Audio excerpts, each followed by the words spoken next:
The year is 1504, and Queen Isabella I of Castile lies dying in her bed at Medina del Campo. Her courtiers hover nearby, but not too close. Not because of royal protocol, mind you, but because the stench is absolutely unbearable. The woman who unified Spain, who funded Columbus's voyage to the New World, who drove the Moors from Granada, smells like a combination of rotting fish, unwashed wool, and something that might charitably be described as medieval sewer. Her confessor approaches to give her last rites, and even this holy man, accustomed to the unwashed masses of 15th century Spain, has to breathe through his mouth. The Queen's own ladies-in-waiting have taken to holding perfumed handkerchiefs to their noses, though no amount of rosewater can mask what decades of deliberate, proud, absolutely revolting personal hygiene have created. And here's the thing that would make your modern sensibilities weep. She was proud of it. Isabella I of Castile, one of the most powerful women in European history, had turned poor hygiene into a religious virtue. She actually boasted, that she had only bathed twice in her entire life, once at birth and once before her wedding. That's it. 53 years on this earth, and 2 baths. Tonight we're going to explore exactly how bad it got, why she chose this aromatic path to sainthood, and how her legendary lack of cleanliness became the stuff of diplomatic nightmares across Europe. Before we begin this aromatic journey through the unwashed corridors of Spanish royalty, take a moment to like this video if you enjoy these deep dives into history's more pungent corners, and let me know in the comments where you're listening from and what time it is. It's always amazing to see who's joining us from around the world, probably all grateful they weren't born in 15th century Castile. So settle in, get comfortable, and prepare to learn about a queen whose greatest conquest might have been over soap itself. This is the story of Isabella the Catholic, Isabella the Unifier, Isabella the absolutely magnificently filthy. Your story begins not with Isabella, but with the world she was born into. The year is 1451, and Europe is having what historians politely call hygiene issues, what you or I might call an absolute disaster of biblical proportions when it comes to basic cleanliness. Medieval Europe, you see, had developed some fascinating theories about bathing, theories that would make your modern dermatologist weep openly. The general consensus among learned men, and we use that term very loosely here, was that bathing was dangerous, not just inadvisable, dangerous. The logic, if we can dignify it with that term, went something like this. God made humans with natural oils and dirt as protection against disease. Washing those away would leave you vulnerable to illness, moral corruption, and possibly demonic possession. Also, and this is where things get particularly medieval, frequent bathing was associated with vanity, luxury, and the sin of pride. Public bathhouses, which had been relatively common in earlier centuries, were increasingly viewed with suspicion. They were dens of iniquity, places where people of different social classes mixed naked in the same water. Scandalous. The church was particularly concerned that mixed bathing might lead to, heaven forbid, lustful thoughts. So by the time Isabella is born, the average European has settled into a comfortable routine of maybe washing their face and hands occasionally, changing their linen undergarments when they became too visibly soiled, and relying heavily on perfumes and herbs to mask the inevitable consequences of this lifestyle. But Isabella, oh Isabella, was going to take this medieval approach to hygiene and elevate it to an art form. She's born in Madrigal de las Altas Torres, a small town in Castile, on April 22, 1451. Her father is John II of Castile, a king more interested in poetry than politics. Her mother is Isabella of Portugal, a woman whose own relationship with soap and water was, shall we say, typically medieval. From birth, little Isabella is destined for greatness. She's a royal princess in a time when royal princesses were valuable chess pieces in the great game of European politics. But she's also born into a culture that views cleanliness with deep suspicion. Her early childhood is spent in a court where bathing is rare, perfume is expensive, and most people consider themselves well-groomed if they've managed to scrape the worst of the mud off their shoes. The royal household has certain standards, of course, standards that would horrify you but standards nonetheless. Imagine, if you will, a young Isabel running through the corridors of royal castles, her little feet bare or in rough leather shoes, her hair unwashed for weeks at a time, her clothes unchanged until they literally fell apart. This isn't neglect, mind you. This is perfectly normal for a royal child of the 15th century. Her education focuses on the important things: Latin, religious instruction, embroidery, and the complex politics of Spanish nobility. Personal hygiene, that's not on the curriculum. That's not even a concept that exists in any meaningful way. The closest thing to a bath young Isabella experiences is the occasional splash of cold water on her face, and even that is considered somewhat indulgent. Soap exists, but it's expensive, hard to make, and viewed with the same suspicion modern parents might view candy for breakfast. Sure, it exists, but you certainly wouldn't make a habit of it. By the time Isabella reaches adolescence, she's already developing the attitudes toward cleanliness that will define her entire life. Washing is vanity. Cleanliness is prideful. Dirt is honest. Dirt is humble. Dirt is practically a virtue. But here's where Isabella begins to distinguish herself from her merely unwashed peers. She doesn't just accept the medieval approach to hygiene. She embraces it. She makes it part of her identity. Most medieval nobles, despite their infrequent bathing, at least tried to mask their natural aromas. They used perfumes. They burned incense. They had servants whose job it was to make their presence slightly less overwhelming to the senses. Isabella is already showing signs of a different approach entirely. She seems to view her unwashed state not as something to be hidden or ameliorated, but as something to be proud of, a mark of her piety, her humility, her rejection of worldly vanity. And this is just the beginning. This is Isabella at 12, 13, 14 years old, already developing the philosophy that will make her one of the most aromatic rulers in European history. The court where Isabella grows up is a fascinating study in medieval priorities. Cleanliness ranks somewhere below proper sword maintenance and above remembering to feed the horses, which is to say it occasionally crosses someone's mind but rarely leads to actual action. The royal castle at Arevalo, where Isabella spends much of her childhood after her father's death, is what you might generously call authentically medieval. The floors are covered in rushes which are changed when they become too disgusting to walk on. The walls are stone, which means they're constantly damp and often covered in a thin film of mold that everyone just accepts as part of interior decoration. Sanitation consists of throwing waste out the window and hoping for the best. The castle's garderobe, the medieval equivalent of a bathroom, is basically a wooden seat over a chute that drops everything into the moat. Charming, and the smell from these facilities can be detected from several rooms away, adding a certain ambiance to royal life. In this environment, Isabella learns that strong smells are just part of existence. The smell of unwashed bodies, unchanged clothes, rotting food scraps, and animal waste all blend together into what we might call the medieval medley. Most people become nose-blind to it. It's just the background scent of civilization. But Isabella seems to develop a different relationship with these aromas. Where others merely endure them, she begins to see them as honest, authentic, humble, the smell of hard work, of real life, of rejection of aristocratic pretension. Her mother, Isabella of Portugal, dies when our Isabella is just 11 years old. This loss shapes the young princess profoundly, but not in ways you might expect. Rather than seeking comfort in luxury or cleanliness, Isabella seems to embrace hardship as a form of spiritual discipline. She begins to see physical discomfort, including the discomfort of being unwashed, as a form of penance, a way of identifying with the common people, who certainly couldn't afford frequent baths even if they wanted them, which they didn't, because remember, bathing was still considered dangerous and morally suspect.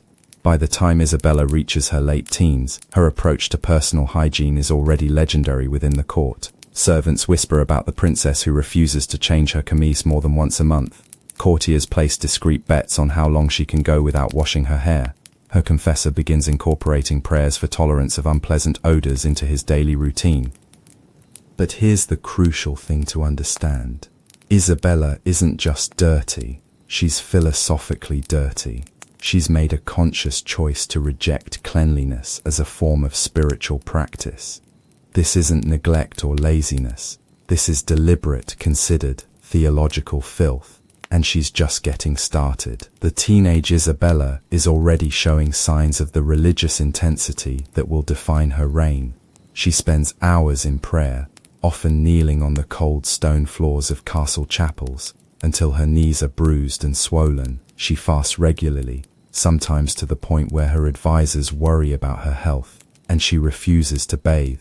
Not because she's forgotten, not because there's no water available, not because she's too busy with affairs of state. She refuses to bathe because she believes it's what God wants. Cleanliness, in Isabella's developing theology, is a form of pride. It's putting worldly concerns above spiritual ones. It's caring more about how you appear to others than how you appear to God. This is revolutionary thinking, even for the 15th century. Most medieval Christians accepted that some level of cleanliness was necessary for health and social functioning. They might not bathe often, but they at least acknowledged that sometimes washing was unavoidable. Isabella is developing a more extreme position. She's arguing, though she doesn't put it in these terms yet, that deliberate filthiness is a form of holiness, that the more offensive you are to human senses, the more pleasing you might be to divine ones. Her ladies-in-waiting are beginning to dread their duties. Helping Isabella dress means getting uncomfortably close to someone who hasn't washed in weeks. Braiding her hair means dealing with locks that are stiff with accumulated oils, sweat, and the occasional bit of food that somehow found its way there. But Isabella is just warming up. The worst is yet to come. In 1469, 18-year-old Isabella makes a decision that will change the course of Spanish history. She agrees to marry Ferdinand II of Aragon, a match that will eventually unite Spain's two largest kingdoms. But first, she has to get through the wedding ceremony, and for this momentous occasion, Isabella makes what will become her second and final life bath. The preparations for this wedding are extensive. Diplomatic negotiations, treaty arrangements, ceremonial planning, and somewhere in all of this, someone gently suggests to Isabella that perhaps for her wedding day, she might consider freshening up. Isabella agrees, but with conditions. This will not be a luxurious, indulgent bath. This will be a functional, utilitarian washing, done with minimal soap and maximum speed. She will not enjoy it. She will endure it as a necessary evil for the sake of political alliance. The bath itself becomes the stuff of legend among her servants. Water has to be heated and carried to Isabella's chambers. A wooden tub is brought in and lined with linen. Soap, actual soap, is procured at considerable expense.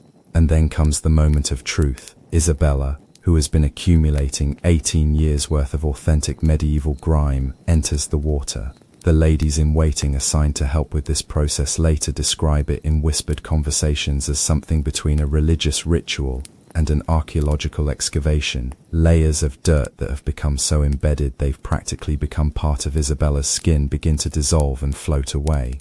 The water, which starts clean, quickly becomes something that might generously be described as organic soup. It changes color several times during the process, progressing from clear to brown to something approaching black.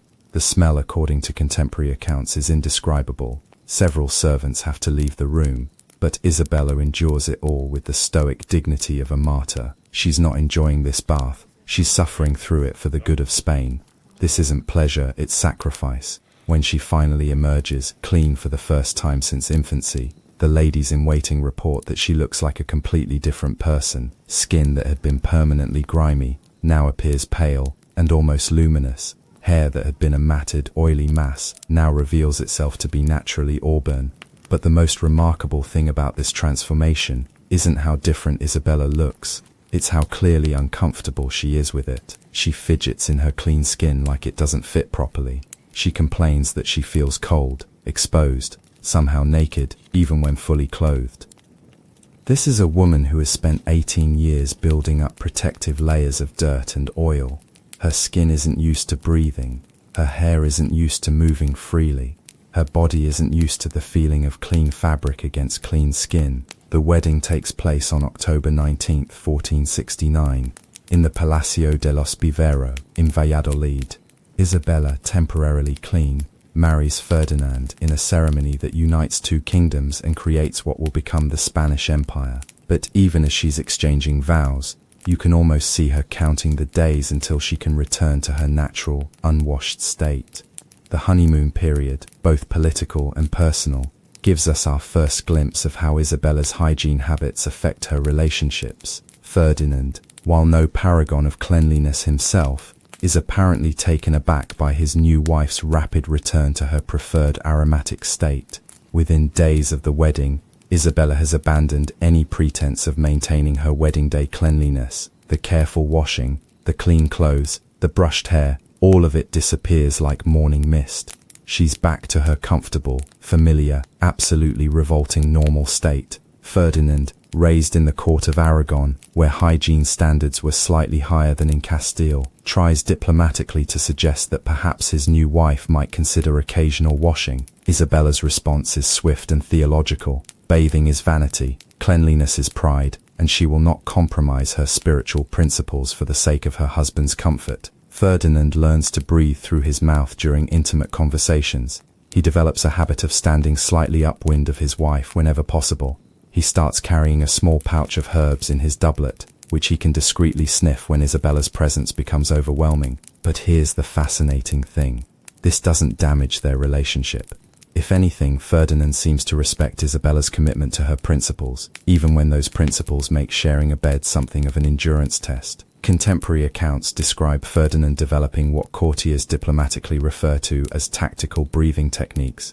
He learns to take shallow breaths when near his wife, to position himself strategically in rooms to maximize air circulation, and to time conversations for when wind conditions are favorable. The servants, meanwhile, are learning their own coping strategies. Isabella's chambers develop a reputation as the most challenging assignment in the royal household. Maids learn to hold their breath while making the bed. Seamstresses work on Isabella's clothes in well-ventilated rooms, sometimes taking breaks to step outside for fresh air.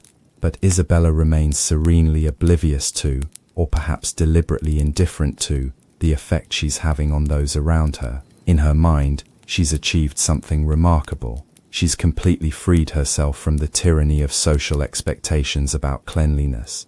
She's also, though she doesn't realize it yet, created a diplomatic problem that will follow her for the rest of her reign. By 1474, Isabella has inherited the throne of Castile, making her one of the most powerful women in Europe. She's also, without question, the most fragrant.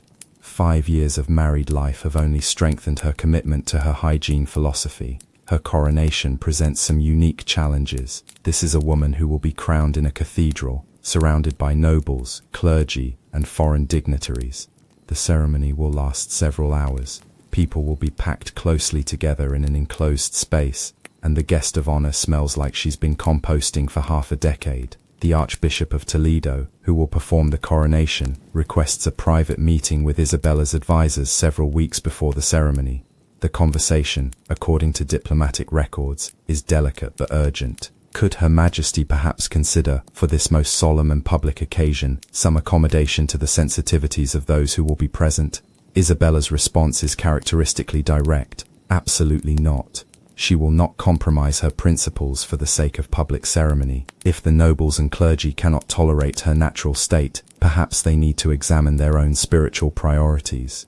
The coronation becomes a masterpiece of medieval diplomatic maneuvering. Seats are arranged to maximize air circulation. Incense is burned in quantities that would normally be reserved for fumigating plague houses.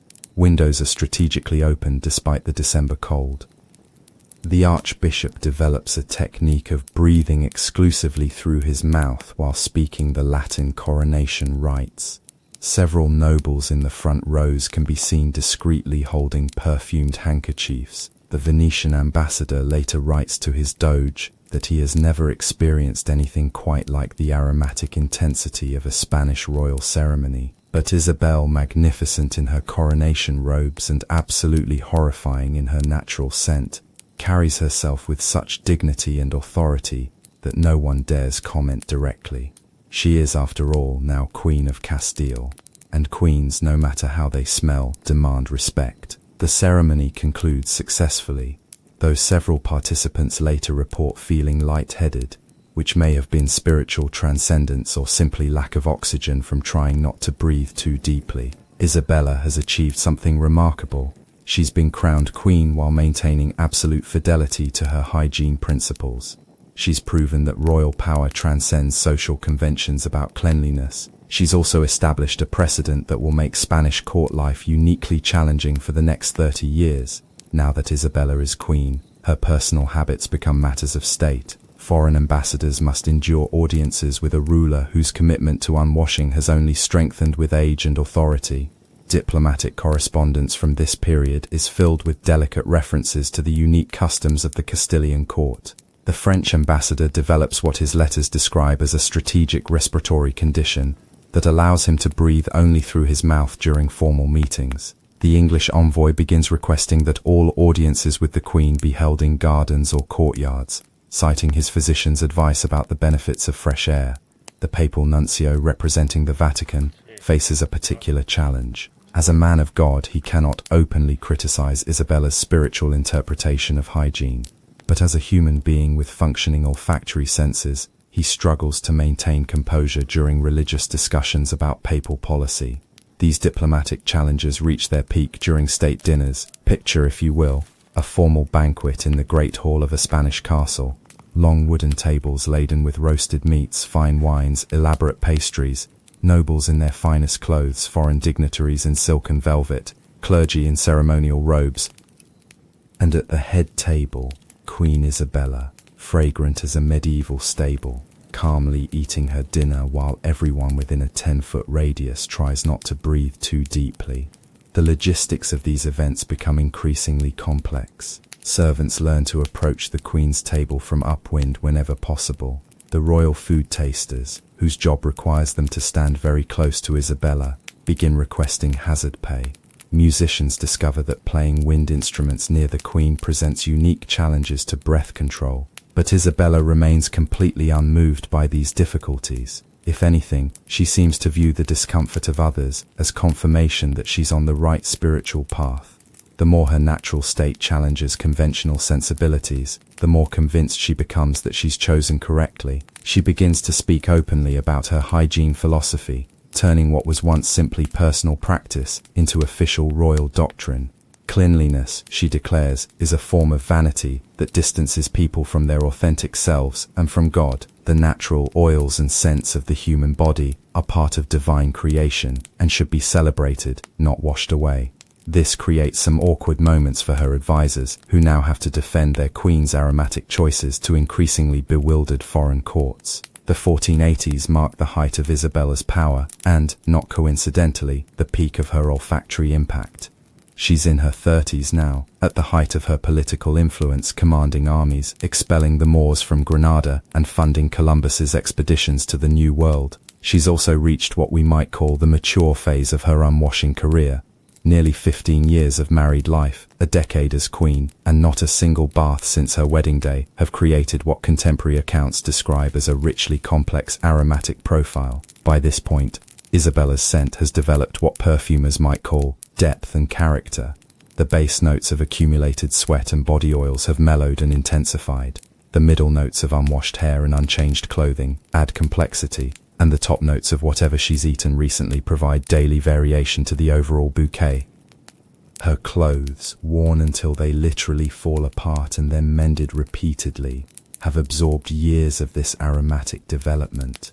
The heavy fabrics favored by medieval royalty, wool and linen and velvet, are particularly good at retaining scents. Isabella's robes have become, in essence, wearable time capsules of every meal, every activity, every moment of the past several years.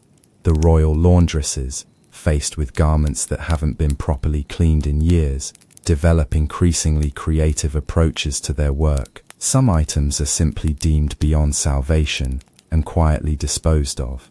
Others are subjected to treatments involving vinegar, herbs, and what can only be described as medieval industrial-strength soap. But Isabella always returns these freshly cleaned garments to their natural state with impressive speed. Within days, any evidence of washing has been overwhelmed by her commitment to authentic living. Her hair, now in its second decade of freedom from soap, has developed a texture and appearance that defies conventional description. It's not just oily, it's architecturally oil. It holds shapes that hair shouldn't be able to hold. It moves as a single unit like a helmet made of accumulated organic matter.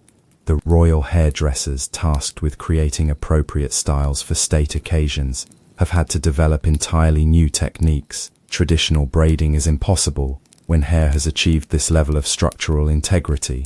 Instead, they work with what they have, creating elaborate arrangements that are more sculpture than hairstyling. But perhaps the most remarkable thing about Isabella at this stage of her life is her absolute serenity about her choices. She's not defensive about her hygiene habits. She's not embarrassed by the reactions of others. She's achieved a kind of Zen-like acceptance of her aromatic impact on the world. She moves through her royal duties with complete confidence, whether she's receiving foreign ambassadors, leading military campaigns, or presiding over religious ceremonies. Her scent arrives before her and lingers after she's gone, but she carries herself as if this is simply the natural order of things, and in a way it is. Isabella has created her own reality, a world where uncleanliness is virtue, where natural human scents are more honest than artificial perfumes, where washing is weakness and dirt is strength. The Reconquista, Spain's centuries-long campaign to drive the Moors from the Iberian Peninsula, reaches its climax in 1492 with the siege of Granada. Isabella, now in her 40s and at the absolute peak of her aromatic development, personally oversees this final campaign. Military camps present their own unique challenges for hygiene, even by medieval standards. Thousands of soldiers, limited access to water, primitive sanitation, and the stress of warfare combine to create environments that would test anyone's tolerance for unpleasant smells. But Isabella thrives in this setting. For once, she's surrounded by people who smell almost as bad as she does. The ordinary soldiers who haven't bathed in weeks or months, the knights in armor that hasn't been properly cleaned in years, the camp followers and support staff who consider washing a luxury they can't afford. In this environment, Isabella's aroma, while still distinctive, doesn't stand out quite as dramatically.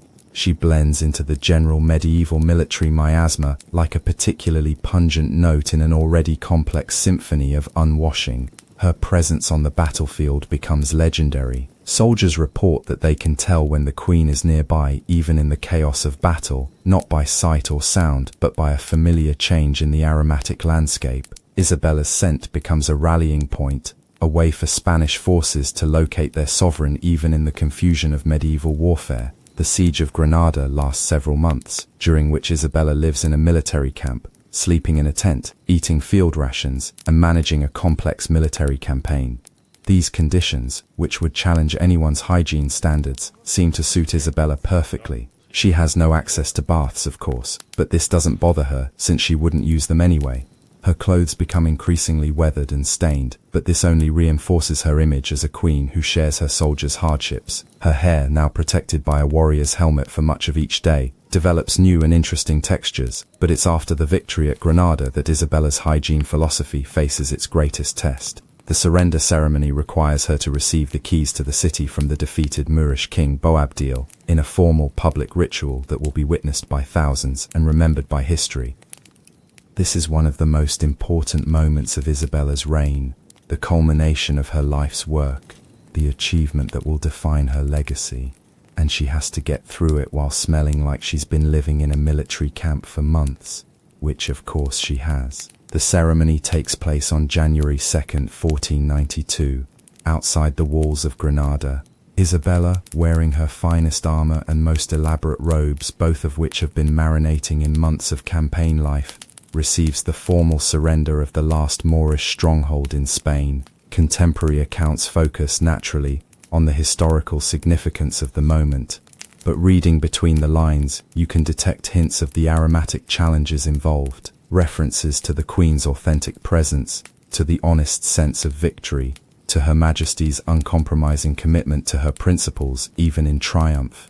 Boabdil, the defeated Moorish king, has to approach Isabella to hand over the keys to Granada. This means getting close enough to one of the most unwashed people in Europe at the end of a months-long military campaign. His expression during this ceremony preserved in several contemporary paintings, is one of dignified resignation that might have multiple interpretations, but Isabella carries herself through this historic moment with the same unshakable confidence she's shown throughout her reign. She accepts the keys to Granada as if her aromatic state is simply part of the natural order of royal ceremony. The victory at Granada represents the culmination of Isabella's military and political career, but it also represents the full flowering of her hygiene philosophy.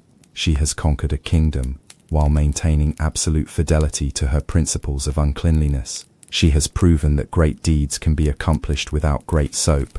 Trompesig impose Daftonkine. The year 1492 brings Isabella face to face with Christopher Columbus, and this meeting creates one of history's most aromatic diplomatic encounters. Columbus, fresh from months at sea, meets Isabella, fresh from months of siege warfare.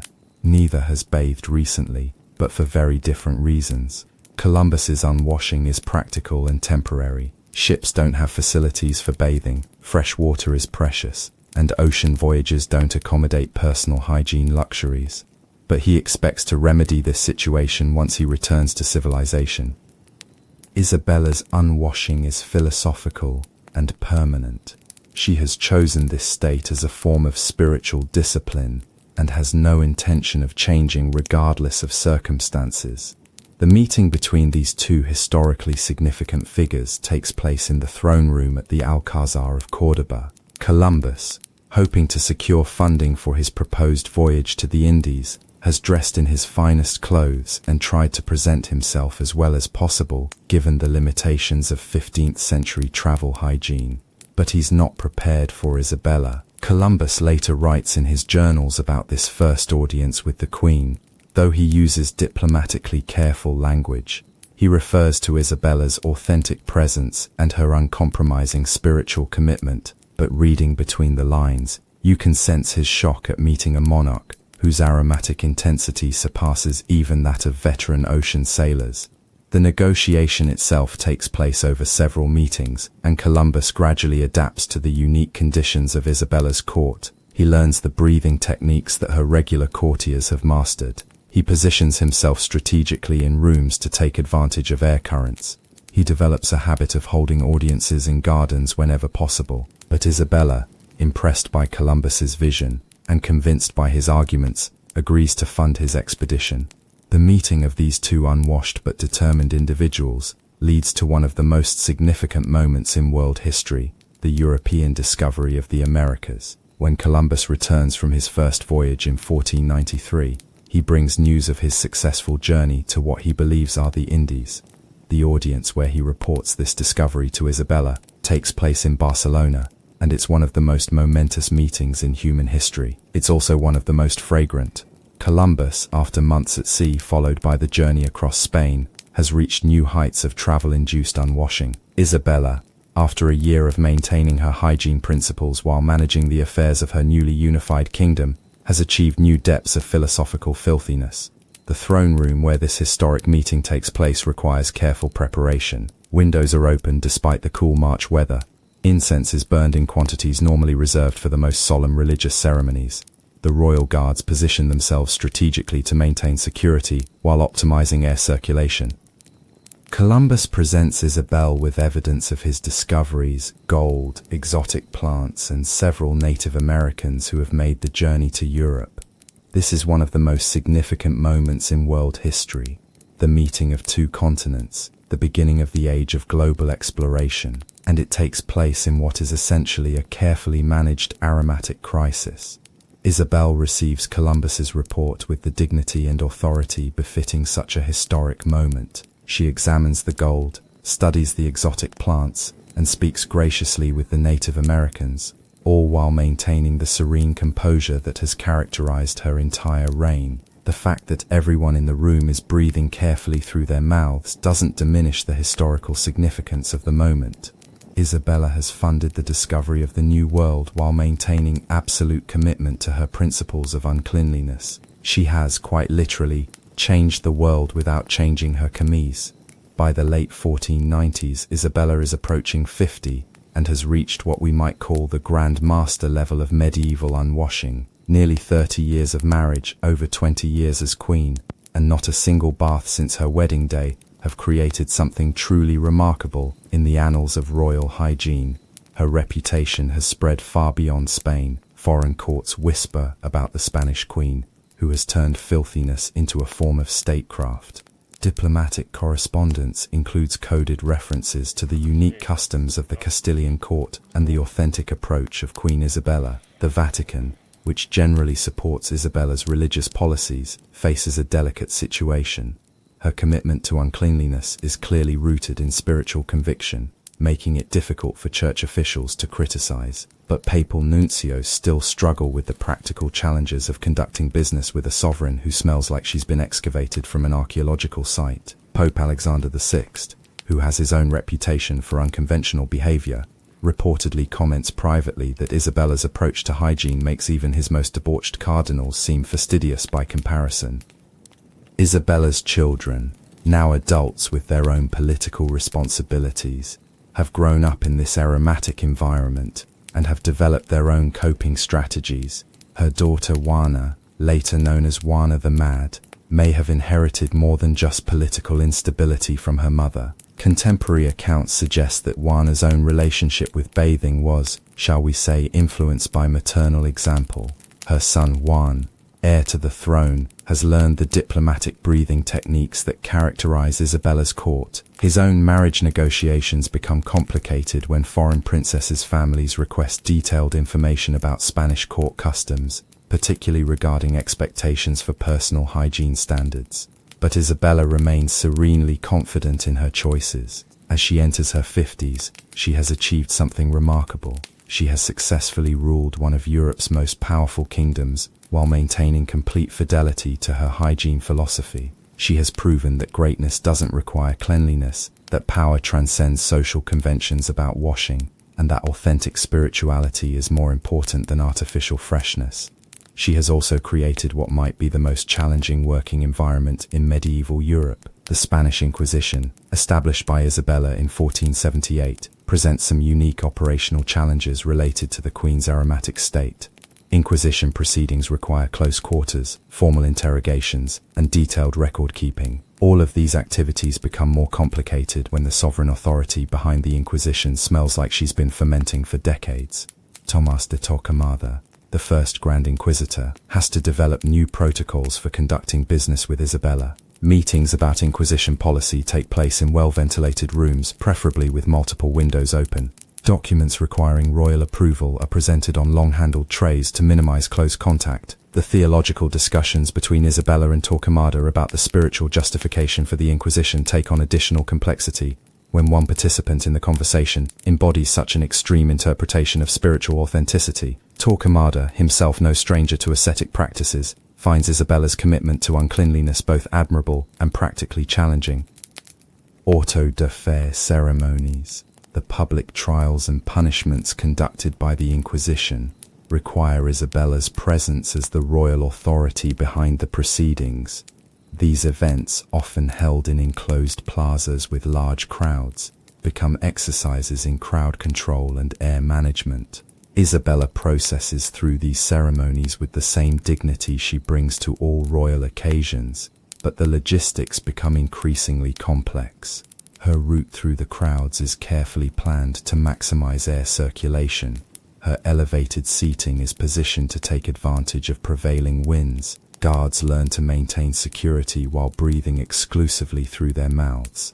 But perhaps most remarkably, Isabella's extreme commitment to her hygiene philosophy actually reinforces her authority during these proceedings. Her willingness to endure public discomfort, to maintain her principles even when surrounded by thousands of people, demonstrates a kind of spiritual strength that even her critics have to respect. The accused heretics brought before Isabella for judgment find themselves facing a queen whose very presence challenges conventional notions of royal dignity. Here is a woman who has chosen authentic spirituality over social expectations, who has embraced hardship as a form of religious discipline. Some of them, in their final moments before sentencing, report experiencing a strange kind of spiritual recognition. Isabella's unwashed state, her rejection of worldly vanity, her commitment to principles over comfort, represents something they understand even if they can't articulate it. She is, in her own aromatic way, a living example of someone who has chosen the difficult path of authentic faith over the easy path of social conformity. The Inquisition records from this period contain some fascinating marginal notes from scribes who had to work in close proximity to Isabella during proceedings, references to the Queen's powerful presence, to Her Majesty's uncompromising authenticity, to the overwhelming nature of royal authority. Reading between the lines, you can detect the scribe's struggle to maintain professional composure while documenting proceedings in what amounts to an enclosed space with one of the most fragrant people in Europe. But the Inquisition continues its work, and Isabella continues to provide its moral and legal authority, regardless of the atmospheric challenges involved. She has created a system of religious enforcement that reflects her own commitment to spiritual authenticity. Over worldly comfort, the heretics may burn, but at least they burn in the presence of a queen who has never compromised her principles for the sake of social acceptance.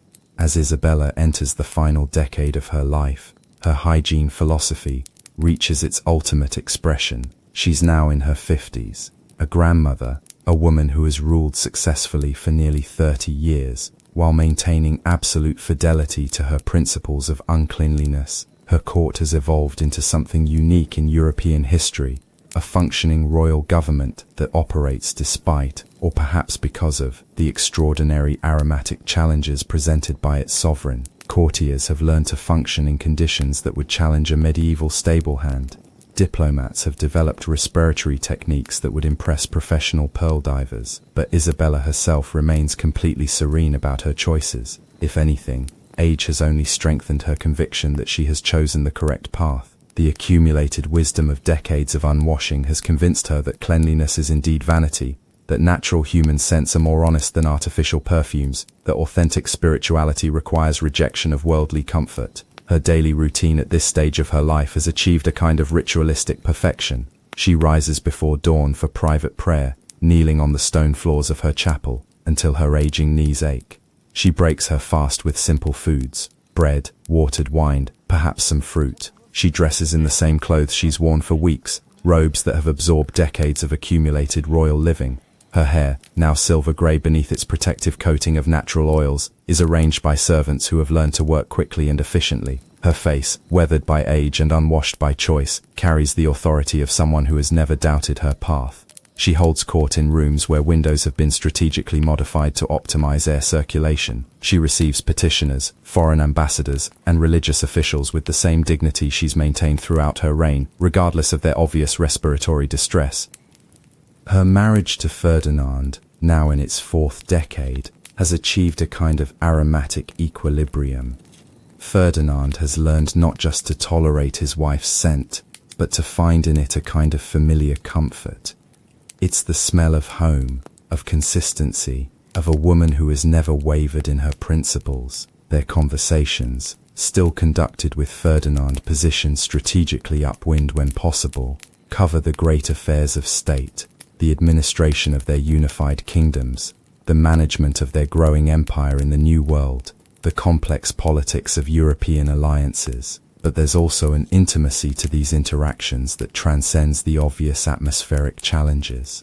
This is a couple who have shared not just political power, but a lifetime of commitment to each other, despite or perhaps because of Isabella's unwavering dedication to her hygiene philosophy. Ferdinand has learned to read Isabella's moods not through facial expressions, which can be difficult to discern through the accumulated patina of decades, but through subtle changes in her posture, her voice, the way she moves through familiar spaces. Isabella, for her part, has never doubted that Ferdinand's acceptance of her aromatic choices represents true love.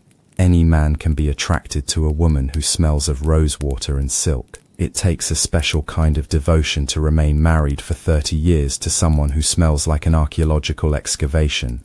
The royal physicians charged with maintaining Isabella's health as she ages face unique professional challenges. Standard medical practice of the era involves examining patients through sight, smell, and touch.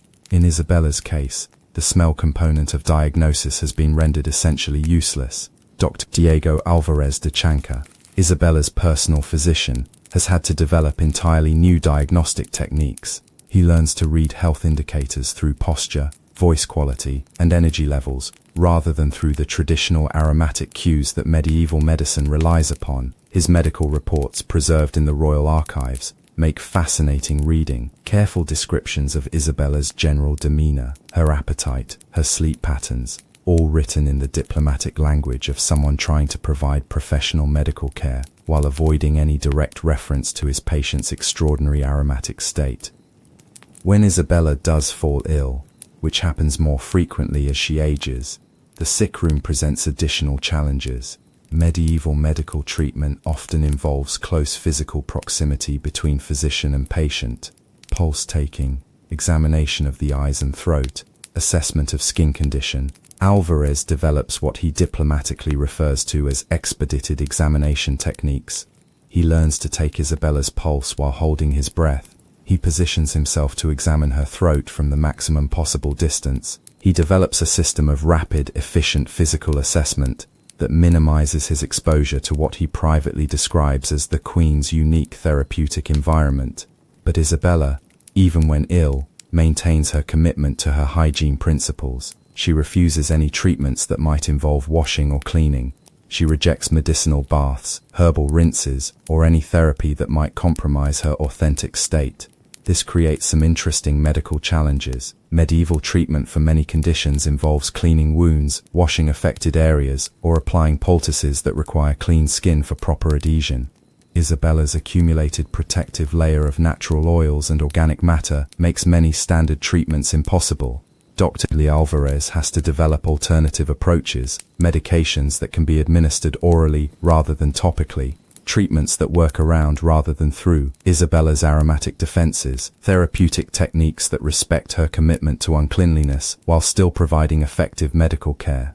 In a way, Isabella becomes a fascinating case study in medieval medicine's adaptability. Her extreme hygiene philosophy forces medical innovation, creating new approaches to treatment that work within the constraints of absolute uncleanliness. The year 1504 brings signs that Isabella's remarkable life is approaching its end. She's 53 years old, has ruled for 30 years, and has never wavered in her commitment to her hygiene philosophy. But age and the stresses of ruling an empire are beginning to take their toll. Her final illness begins in the autumn, a fever that refuses to break despite Dr. Alvarez's best efforts. Isabella, confined to her bed in the royal apartments at Medina del Campo, faces the prospect of death with the same uncompromising authenticity that has characterized her entire life. The sick room becomes a study in medieval medical crisis management. Isabella's condition requires constant attendance from physicians, priests, and courtiers, but her decades of committed unwashing have created an environment that challenges even the most dedicated caregivers. Windows are kept open despite the November cold. Braziers burn aromatic herbs in quantities that would normally be reserved for major religious ceremonies.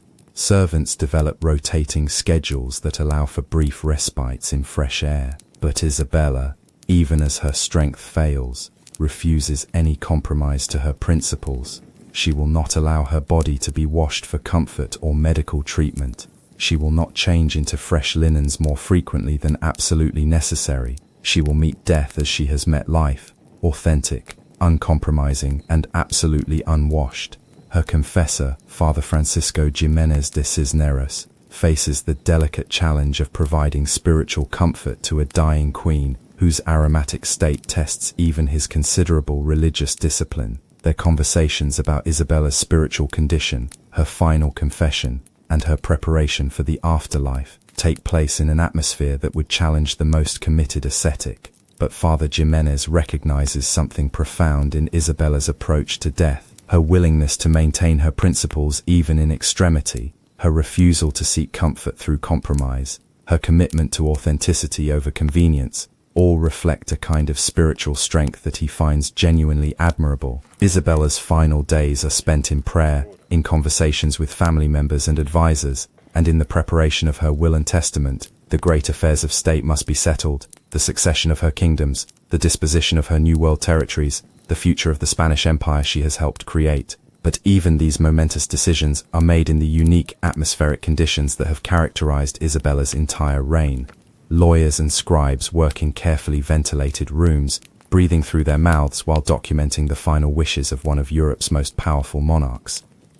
Ferdinand spends long hours at Isabella's bedside, their 3-decade marriage approaching its end in the same aromatic environment where it has been conducted. These final conversations between the Catholic monarchs, the rulers who unified Spain and launched the age of global exploration, take place in conditions that would test the devotion of any couple.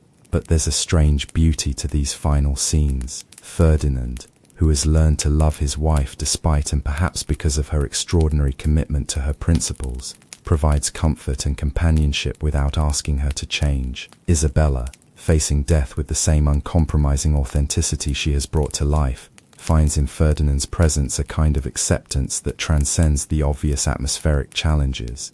On November 26, 1504, Queen Isabella I of Castile dies in her bed at Medina del Campo. She passes from this world as she has lived in it, uncompromising, authentic, and absolutely magnificently unwashed. Her final breath escapes in the same room where the accumulated sense of 53 years of committed uncleanliness have created something that exists nowhere else in the known world. The woman who unified Spain, funded the discovery of the Americas, and established one of history's great empires, dies without ever having compromised her principles for the sake of social convention. The immediate aftermath of Isabella's death creates some unique logistical challenges. Royal protocol requires that the Queen's body be prepared for viewing, lying in state, and eventual burial. These procedures, complicated under the best of circumstances, become considerably more complex when the deceased has spent 53 years avoiding soap. The royal embalmers summoned to prepare Isabella's body for its final public appearances face a professional challenge unlike anything in their experience. Medieval embalming techniques, primitive by modern standards, rely heavily on washing the body and applying preservative substances to clean skin. But Isabella's body carries 53 years of accumulated authentic living. Her skin, her hair, her clothing, all have absorbed decades of organic development that cannot be simply washed away without fundamentally altering what she was. The embalmers, after private consultation with Ferdinand and with Father Jimenez, make a remarkable decision.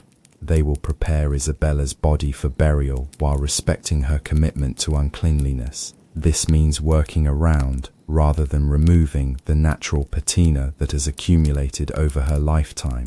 The process takes several days and requires techniques that stretch the boundaries of medieval mortuary science. Special preparations are applied over Isabella's existing aromatic layer rather than replacing it. Her hair is arranged without washing, creating elaborate styles that work with its natural texture and accumulated oils. Her burial clothes, magnificent robes befitting a queen, are designed to accommodate rather than contradict her authentic state.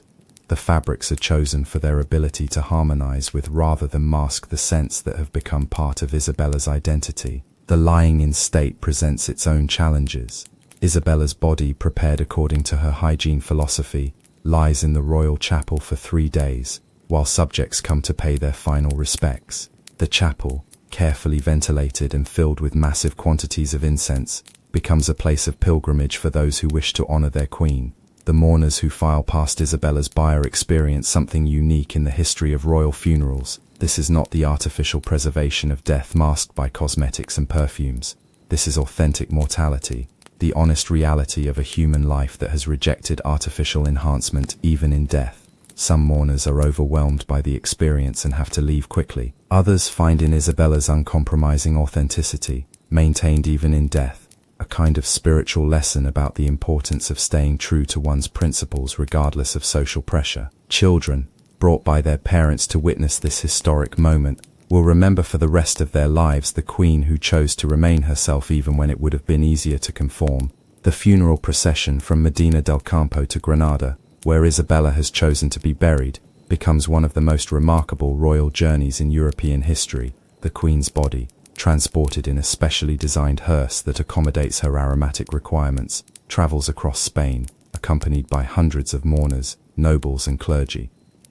The logistics of this journey are unprecedented. Rest stops must be carefully planned to account for the unique requirements of transporting Isabella's remains. Overnight accommodations for the funeral party require special ventilation arrangements. Churches where the procession pauses for prayers need extensive preparation.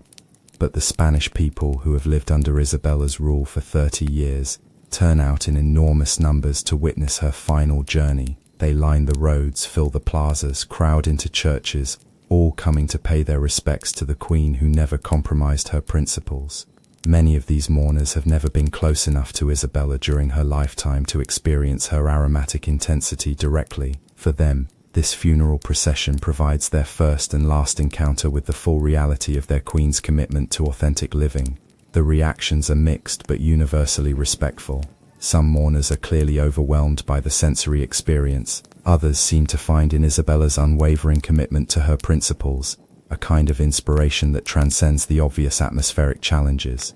Parents explain to their children that this is what it means to stay true to your beliefs no matter what others think. Priests use Isabella's example to discuss the importance of spiritual authenticity over worldly comfort.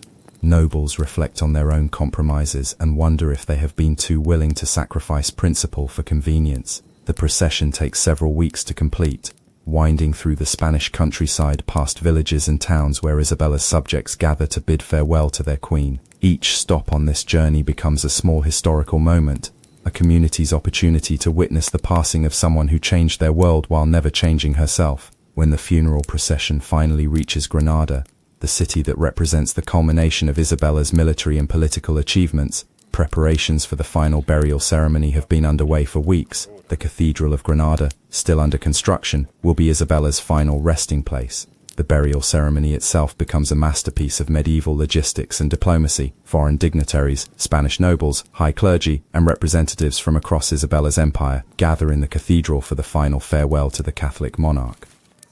The cathedral has been prepared with the same attention to atmospheric management that characterized Isabella's life. Strategic ventilation, massive quantities of incense, and carefully planned seating arrangements all contribute to making the ceremony possible, despite the unique challenges presented by the guest of honor. Ferdinand, now a widower after 35 years of marriage, delivers the final eulogy for his wife. Standing beside Isabella's coffin, he speaks of her uncompromising commitment to her principles, her unwavering dedication to her faith, and her willingness to endure personal discomfort for the sake of spiritual authenticity. His words, spoken in the aromatic environment that has been the constant backdrop of their marriage, carry a weight and authenticity that moves even the most sophisticated mourners. This is a man who has lived with the daily reality of Isabella's choices, who has learned to love not despite, but because of her extraordinary commitment to being herself. The service concludes with Isabella's burial in a simple tomb that reflects her rejection of worldly vanity. No elaborate decorations, no precious metals, no artificial enhancements, just honest stone for an honest queen who chose authenticity over appearance in every aspect of her life. As the mourners file out of the cathedral, many carry with them memories of an experience unlike anything else in their lives. They have witnessed the final ceremony for a queen who ruled an empire, while maintaining absolute fidelity to principles that most people would find impossible to sustain. In the months following Isabella's burial, stories about her extraordinary life begin to spread beyond Spain's borders.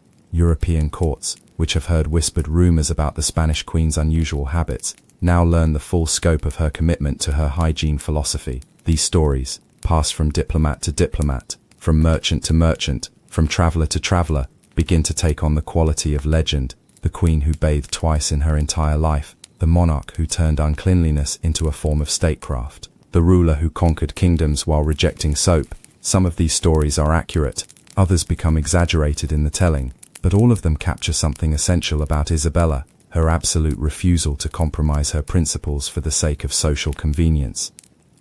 French courtiers, accustomed to their own elaborate hygiene rituals, listen to these stories with a mixture of horror and fascination. How could someone rule successfully while maintaining such extreme personal habits? How could diplomatic relations function under such aromatic conditions? English nobles, themselves no paragons of cleanliness by modern standards, nevertheless find Isabella's commitment to unwashing almost incomprehensible. Even the most ascetic English religious figures practiced more conventional approaches to personal hygiene. Italian Renaissance princes, surrounded by luxury and refinement, struggle to understand how someone could choose deliberate filthiness as a form of spiritual discipline. The concept of turning uncleanliness into virtue challenges their entire understanding of royal dignity. But perhaps the most interesting reactions come from religious figures across Europe. Many priests, monks, and nuns find in Isabella's story a challenging example of spiritual commitment that forces them to examine their own relationship to worldly comfort. If a queen could rule an empire while rejecting the basic comforts of cleanliness, what does that say about religious figures who enjoy warm baths, clean robes, and pleasant-smelling living quarters? Isabella's example becomes a kind of spiritual mirror, reflecting back the compromises that others have made between authentic faith and worldly comfort. Monasteries begin to debate whether Isabella's approach to hygiene represents admirable spiritual discipline or dangerous extremism. Some religious communities adopt modified versions of her philosophy, reducing their own bathing practices as a form of spiritual exercise. Others argue that Isabella's approach, while personally admirable, represents an extreme that few people could or should attempt to emulate. The question becomes not whether Isabella was right, but whether her example can or should be followed by others. These debates continue for years after Isabella's death, spreading through religious communities across Europe and beyond. Her legacy becomes not just political and military but spiritual and philosophical. She has proven that it's possible to achieve greatness while rejecting social conventions. She has demonstrated that authentic commitment to principles can transcend the obvious practical challenges that such commitment creates. Most importantly, she has shown that true strength comes not from conforming to others' expectations, but from remaining faithful to your own understanding of what is right, regardless of the cost. The Spanish Empire that Isabella helped create continues to expand in the decades following her death, carrying her influence to the New World and beyond. Spanish conquistadors, sailing to the Americas, carry with them not just military technology and religious fervor, but also stories of their late queen's extraordinary commitment to her principles. These stories find fertile ground in the New World, where indigenous populations have their own complex relationships with concepts of cleanliness, spirituality, and authenticity. Some Native American cultures, with their emphasis on natural living and rejection of artificial enhancement, find in Isabella's story something they can understand and respect. Spanish missionaries, attempting to convert indigenous populations to Christianity, sometimes use Isabella's example to illustrate the importance of spiritual authenticity over worldly comfort. Her willingness to endure social discomfort for the sake of religious principle becomes a teaching tool in the complex process of cultural exchange and conversion.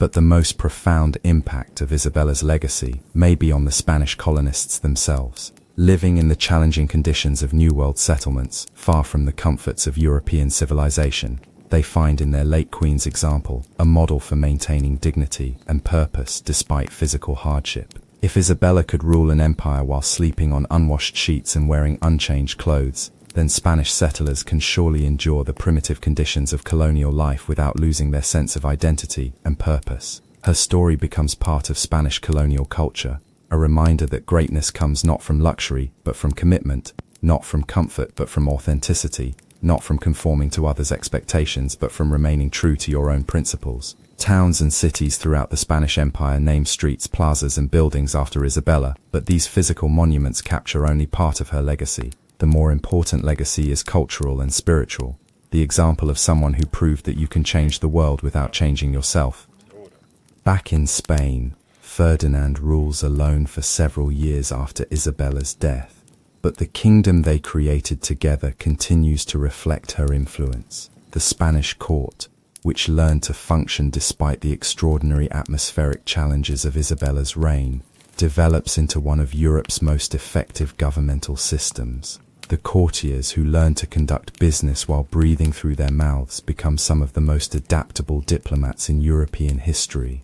The servants who develop techniques for working in Isabella's presence become masters of efficiency and resourcefulness. The nobles who learn to show respect regardless of aromatic challenges become examples of true courtesy, the kind that transcends superficial social conventions to focus on genuine human dignity. In a strange way, Isabella's extreme hygiene philosophy has created a Spanish court culture that values substance over appearance, authenticity over artifice, genuine commitment over fashionable display.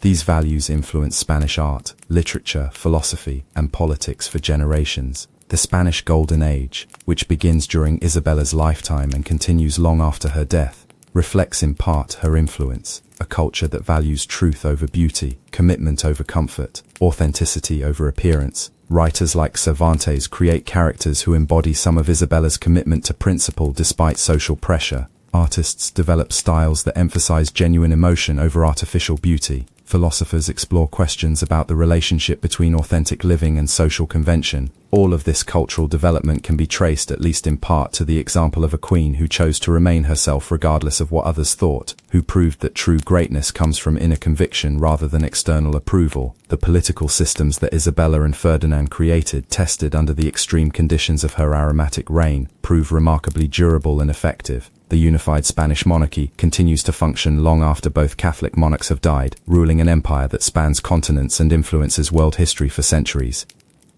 But perhaps Isabella's most lasting legacy is personal rather than political. She has proven something that resonates across cultures and centuries, that it's possible to remain true to yourself no matter what others think, that authentic commitment to your principles can overcome any social obstacle, that real strength comes from within rather than from conforming to external expectations. Her story becomes a touchstone for anyone facing pressure to compromise their values for the sake of social acceptance. If a medieval queen could rule an empire while maintaining absolute fidelity to her hygiene philosophy, then perhaps ordinary people can find the courage to remain authentic in their own smaller but equally important battles against social pressure. Students learning about Isabella centuries later focus primarily on her political and military achievements, the unification of Spain, the completion of the Reconquista, the funding of Columbus's voyages. But those who dig deeper into her story discover something more complex and ultimately more inspiring. They discover a woman who faced the same basic choice that confronts everyone, whether to conform to others' expectations or remain true to your own understanding of what is right. Isabella chose authenticity, even when it meant enduring social discomfort, diplomatic embarrassment, and personal hardship. Her choice was extreme, arguably too extreme for most people to emulate, but the principle behind her choice, the commitment to being yourself regardless of what others think, remains relevant and inspiring across centuries and cultures. Teachers use Isabella's story to help students understand that historical figures were real people who faced real choices, not just names and dates in textbooks. She was a woman who had to decide, every single day, whether to maintain her principles or compromise them for convenience. The fact that she chose to maintain her principles, even when those principles involved something as challenging as complete rejection of personal hygiene, makes her example both extreme and powerful. Modern readers, living in a world where social pressure to conform comes through different channels but remains equally intense, can find in Isabella's story a reminder that authenticity is always possible, even when it's difficult. Her legacy is not primarily about hygiene, though that's the most memorable aspect of her story. Her legacy is about the courage to be yourself, the strength to maintain your principles, and the understanding that true greatness comes from inner conviction, rather than external approval. As we reach the end of Isabella's remarkable story, it's worth reflecting on what makes her life so fascinating, beyond the obvious aromatic aspects that have provided tonight's entertainment. Isabella lived during a time of enormous change and pressure. She was a woman in a male-dominated world, a ruler in an age of constant warfare, a Christian in a religiously complex society, a Spanish monarch in a politically fragmented peninsula. She faced pressures that would have broken most people: the need to unify warring kingdoms, the challenge of completing a centuries-long military campaign, the responsibility of funding risky exploration ventures, the complexity of managing relationships with other European powers. Any one of these challenges would have provided reasonable justification for compromising her personal principles. The demands of statecraft, the necessities of diplomacy, the practical requirements of leadership, all could have been used to argue that a queen needed to adapt her personal habits to meet professional requirements. But Isabella never wavered. She found ways to meet every challenge, fulfill every responsibility, and achieve every goal, While maintaining absolute fidelity to her understanding of authentic living, she proved that greatness doesn't require conformity, that leadership doesn't demand compromise of personal principles, that you can change the world without changing yourself. Her story reminds us that the people who make the biggest difference in history are often those who refuse to let circumstances force them to become someone they're not.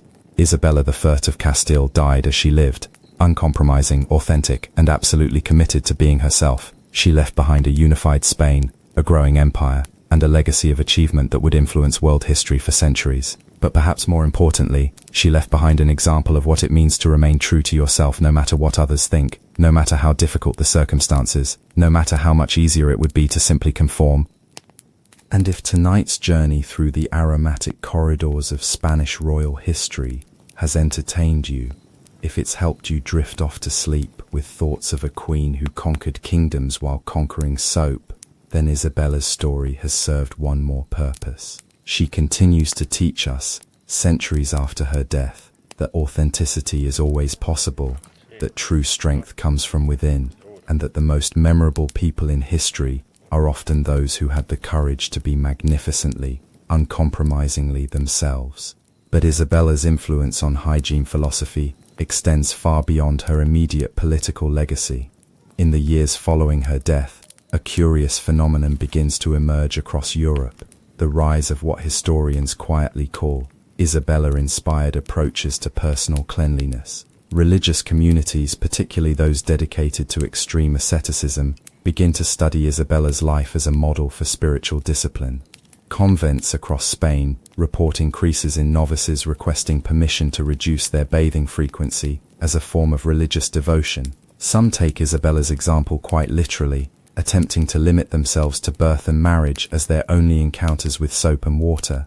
The convent of Santa Clara in Tordesillas becomes particularly notorious for this trend. The abbess Sister Maria de la Purificación instituted what she called the Isabellian rule in 1507, just 3 years after the Queen's death. Under this rule, nuns were forbidden from bathing more than twice per year, and even then, only with cold water and no soap. The results were predictable.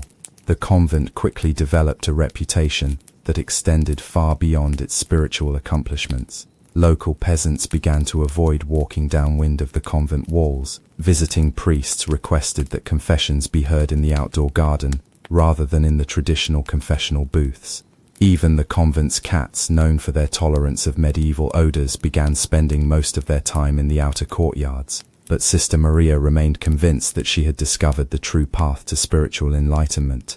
She wrote extensively about what she called the aromatic discipline, arguing that the discomfort caused by unwashing was a form of mortification of the flesh that brought the soul closer to God.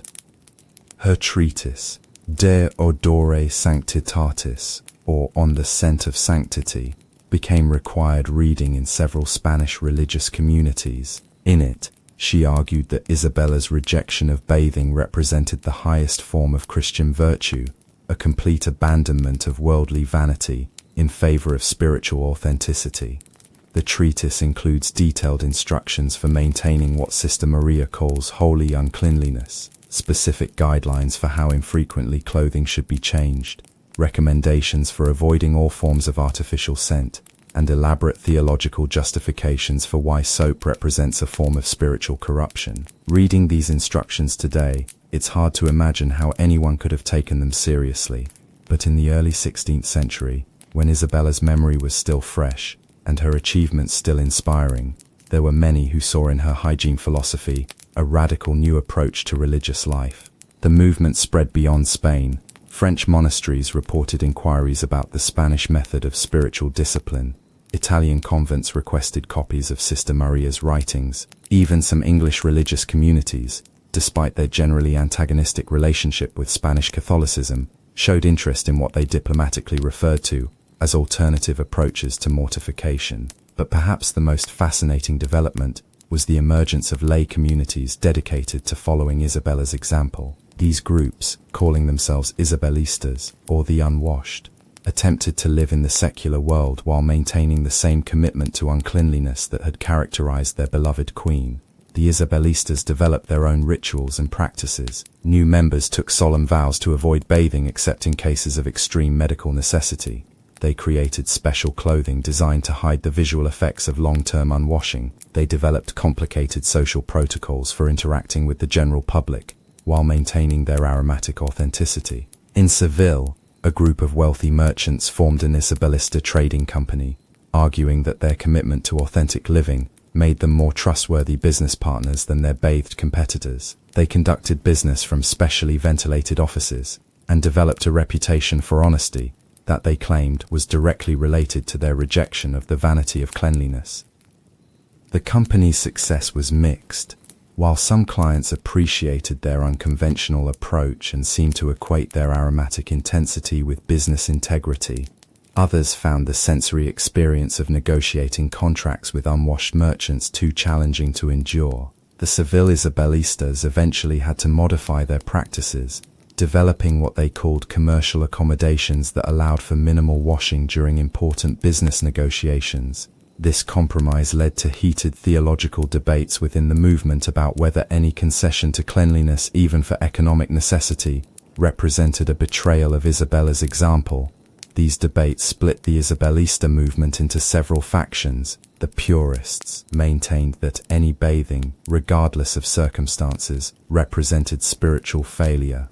The accommodationists argued that limited washing for professional or medical reasons was acceptable, as long as it was done reluctantly and without pleasure. The moderates suggested that Isabella's example should be interpreted symbolically rather than literally. The theological arguments became quite sophisticated. Purist scholars argued that Isabella's achievement was precisely her ability to rule an empire without compromising her principles, proving that worldly accommodation was never necessary for those with sufficient faith. Accommodationist theologians countered that Isabella lived in a different time and social context, and that modern Isabellistas needed to adapt her principles to contemporary circumstances while maintaining their essential spiritual meaning. Moderate voices suggested that Isabella's true lesson was about the importance of authentic commitment to one's principles, rather than about the specific practice of avoiding baths. These debates raged in Spanish theological circles for decades. Universities offered courses in Isabellian philosophy. Scholarly journals published lengthy articles analyzing the spiritual implications of various approaches to personal hygiene. The Vatican eventually had to issue carefully worded statements about the relationship between cleanliness and spiritual virtue. But while theologians debated, ordinary people continued to be fascinated by Isabella's story. Balladeers composed songs about the queen who conquered kingdoms while conquering soap. Playwrights wrote comedies featuring characters inspired by Isabella's aromatic adventures. Even children's stories began to include references to the legendary unwashed queen. One particularly popular ballad, La Reina sin Baño, or The Queen Without Baths, told Isabella's story in verses that could be sung in taverns across Spain. From birth to grave she bathed but twice, yet ruled an empire without vice. Isabella pure, Isabella true, Isabella smelling like month-old stew. The chorus, which became a drinking song in its own right, celebrated Isabella's commitment to authenticity. Unwashed, unbowed, uncompromising, Isabella queen surprising, dirt and glory, grime and gold, the greatest story ever told. These popular songs, while hardly sophisticated literature, helped keep Isabella's memory alive among common people who might not have access to scholarly debates about hygiene philosophy. They transformed her from a remote historical figure into a folk hero whose story carried lessons about staying true to yourself regardless of social pressure. Street performers developed elaborate theatrical presentations of Isabella's life, complete with exaggerated costumes designed to suggest extreme unwashing and comic interactions with horrified courtiers. These performances, while not historically accurate, captured something essential about Isabella's story that resonated with audiences across social classes. The theatrical Isabella became a figure of fun, but also of admiration. Audiences laughed at the comic situations created by her aromatic presence, but they also cheered for her unwillingness to compromise her principles. She became a symbol of authentic living in a world full of pretense and social pressure. Children's versions of Isabella's story emphasized different aspects of her life. Rather than focusing on the more challenging aromatic details, these tales portrayed her as a queen who was so busy with important work that she didn't have time to worry about silly things like bathing. Young girls learned about Isabella as an example of a woman who achieved great things by focusing on what was truly important, rather than on superficial concerns about appearance. The message was subtle but powerful. Real achievement comes from inner strength and commitment, not from conforming to others' expectations about how you should look or smell. These children's stories helped establish Isabella as a lasting cultural figure, someone whose example could inspire new generations to think about the relationship between authenticity. By the mid-16th century, roughly 50 years after Isabella's death, her influence on European attitudes toward hygiene had become complex and multifaceted. Religious communities continued to debate the spiritual implications of her example. Secular philosophers began to examine her story as a case study in individual authenticity versus social pressure.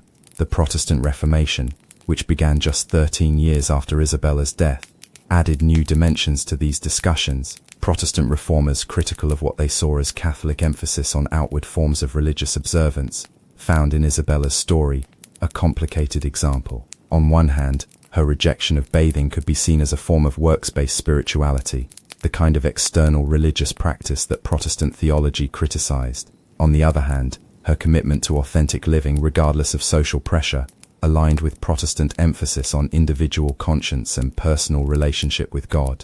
Martin Luther himself reportedly commented on Isabella's story, though his remarks were characteristically blunt. According to contemporary accounts, he observed that while he admired Isabella's commitment to her principles, he saw no particular spiritual virtue in deliberately offensive personal hygiene. God gave us water for a reason, Luther allegedly said, and I see no evidence that he intended for queens to smell like barnyard animals, no matter how sincere their faith.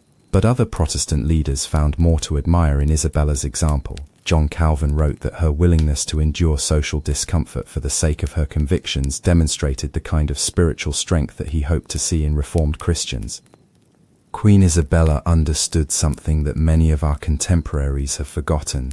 Calvin wrote that true faith sometimes requires us to choose paths that others find incomprehensible or offensive. Her commitment to authenticity, regardless of worldly consequences, reflects the kind of spiritual courage that our Reformed churches need.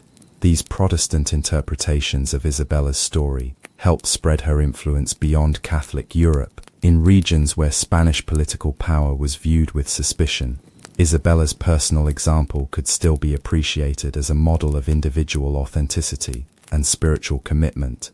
English Protestant writers, despite their political opposition to Spanish Catholicism, found ways to praise Isabella's personal character while criticizing her religious and political positions. They separated her individual commitment to principle from her specific beliefs and practices, creating a version of Isabella that could inspire Protestant audiences.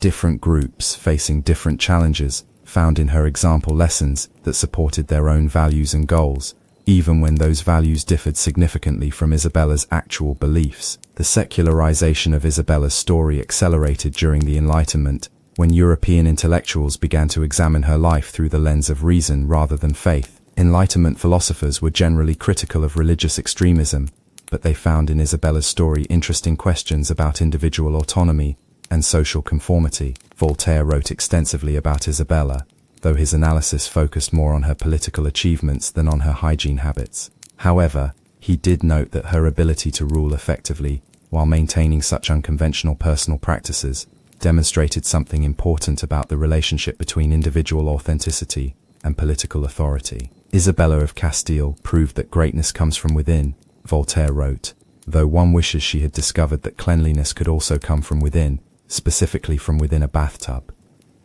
Enlightenment thinkers were particularly interested in Isabella's story as an example of someone who refused to let social conventions determine her personal choices. They saw in her life a kind of proto-individualism that aligned with their emphasis on personal autonomy and rational decision-making, but they also struggled with the apparent irrationality of her hygiene choices. How could someone who was clearly intelligent and capable make such seemingly unreasonable decisions about personal cleanliness? This led to sophisticated discussions about the nature of rational choice and individual autonomy. Some philosophers argued that Isabella's hygiene practices, while unusual, were rational within the context of her religious worldview and personal values. Others maintained that true rationality required adapting one's practices to changing circumstances and social requirements. These debates helped establish Isabella as a case study in Enlightenment discussions about individual liberty, rational choice, and the relationship between personal autonomy and social responsibility. The Romantic movement of the late 18th and early 19th centuries brought yet another perspective to Isabella's story. Romantic writers and artists were drawn to figures who embodied passion, authenticity, and resistance to social convention. Isabella's extreme commitment to her principles, regardless of practical consequences, aligned perfectly with Romantic ideals. Romantic poets wrote lengthy verses celebrating Isabella's rejection of artificial social conventions in favor of authentic self-expression. They portrayed her unwashed state, not as a hygiene problem, but as a form of natural authenticity that contrasted favorably with the artificial refinements of aristocratic society. Lord Byron, known for his own unconventional lifestyle, wrote admiringly of Isabella's magnificent refusal to bow to the tyranny of soap. His poem Isabella Unbound portrayed her as a figure of natural freedom who chose authentic living over social acceptance. Romantic artists created paintings and sculptures that emphasized Isabella's spiritual intensity rather than her aromatic challenges. These works typically showed her in moments of religious ecstasy or political triumph, surrounded by symbolic elements that suggested her rejection of worldly vanity. The Romantic interpretation of Isabella helped establish her as a figure of artistic as well as historical interest. She became a symbol of the individual's right to live authentically, regardless of social pressure or conventional expectations. But perhaps the most significant development in Isabella's posthumous reputation came during the 19th century, when historians began to apply modern research methods to medieval history. Scholars gained access to previously unavailable documents and developed more sophisticated techniques for analyzing historical sources. This new scholarship revealed the full extent of Isabella's political and military achievements, placing her hygiene habits in the context of her broader historical significance. Historians began to understand that her personal practices, while unusual, were just one aspect of a complex and remarkable life. The discovery of previously unknown diplomatic correspondence provided fascinating insights into how European courts actually dealt with Isabella's aromatic presence. Letters between ambassadors revealed the elaborate protocols that developed around meetings with the Spanish Queen, the careful planning required for diplomatic negotiations, and the creative solutions that emerged for managing state business despite atmospheric challenges. One particularly revealing document, a letter from the Venetian ambassador to his superior, describes in detail the preparation required for a formal audience with Isabella in 1495. Your Excellency will be pleased to know that arrangements for the audience with Her Catholic Majesty have been completed, though not without considerable logistical complexity. The chamber has been prepared with additional windows despite the season, and quantities of Arabian incense that would normally suffice for a cathedral service. I have consulted with the physician regarding breathing techniques that might prove helpful during extended conversation, and have arranged for a servant to provide signals should respiratory distress become apparent. The interpreter has been warned to speak rapidly and efficiently, as prolonged discourse may prove challenging for all participants. I remain confident that our commercial negotiations will proceed successfully, though I confess this will be unlike any diplomatic mission of my previous experience. Documents like this one provide fascinating glimpses into the practical reality of conducting international relations with a monarch whose personal practices created unique diplomatic challenges. They reveal the extraordinary adaptability of medieval diplomacy and the creativity that political necessity could inspire. But they also reveal something more important, the respect that Isabella commanded despite, or perhaps because of, her uncompromising commitment to her principles. These diplomatic documents consistently describe her as a formidable negotiator, a shrewd political thinker, and an effective ruler, even as they delicately reference the atmospheric challenges of dealing with her. The 19th century historians who discovered these documents helped establish a more complete understanding of Isabella's historical significance. They showed that her hygiene habits, while certainly noteworthy, were just one aspect of a complex personality that combined political brilliance, military effectiveness, religious devotion, and unshakable personal authenticity. This more nuanced historical understanding helped Isabella's reputation evolve from that of an amusing historical curiosity to that of a genuinely significant historical figure whose unconventional personal practices were part of a broader pattern of refusing to compromise her principles for convenience or social acceptance. Modern historians continue to debate Isabella's legacy, but most agree that her life provides valuable insights into the relationship between personal authenticity and political effectiveness. She proved that it was possible to achieve great things while remaining true to one's own understanding of proper behavior, even when that understanding differed dramatically from social norms. The 20th and 21st centuries have brought new perspectives to Isabella's story, as historians and social scientists have developed more sophisticated ways of understanding the relationship between individual behavior and social context. Anthropologists have studied Isabella's hygiene practices as an example of how cultural beliefs about the body and cleanliness can vary dramatically across time and social context. Psychologists have analyzed her story as a case study in commitment and consistency, examining how someone could maintain such challenging personal practices over an entire lifetime while functioning effectively in complex social and political environments.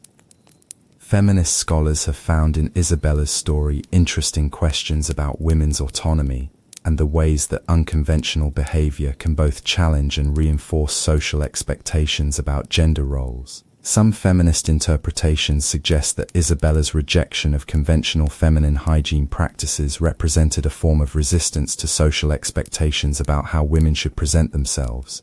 By refusing to conform to standards of feminine cleanliness and attractiveness, she asserted her right to define herself according to her own values rather than society's expectations. Other feminist scholars argue that Isabella's hygiene practices actually reinforced traditional gender stereotypes by emphasizing spiritual purity over physical cleanliness, playing into medieval associations between feminine virtue and rejection of bodily concerns. These debates reflect broader questions about how to interpret historical figures whose behavior challenges conventional categories and simple explanations. Environmental historians have found in Isabella's story an interesting example of pre-modern attitudes toward the body and its relationship to the natural world. Her rejection of artificial cleansing agents and her embrace of natural human sense reflect a worldview that saw the human body as part of the natural order rather than as something that needed to be artificially maintained or enhanced. This perspective offers an interesting contrast to modern attitudes toward hygiene, which emphasize the use of manufactured products to achieve cleanliness standards that would have been incomprehensible to medieval people. Some environmental historians suggest that Isabella's approach to personal hygiene, while extreme by any standards, reflected a more sustainable relationship between humans and their environment than modern hygiene practices that rely heavily on manufactured soaps, artificial fragrances, and energy-intensive cleaning processes.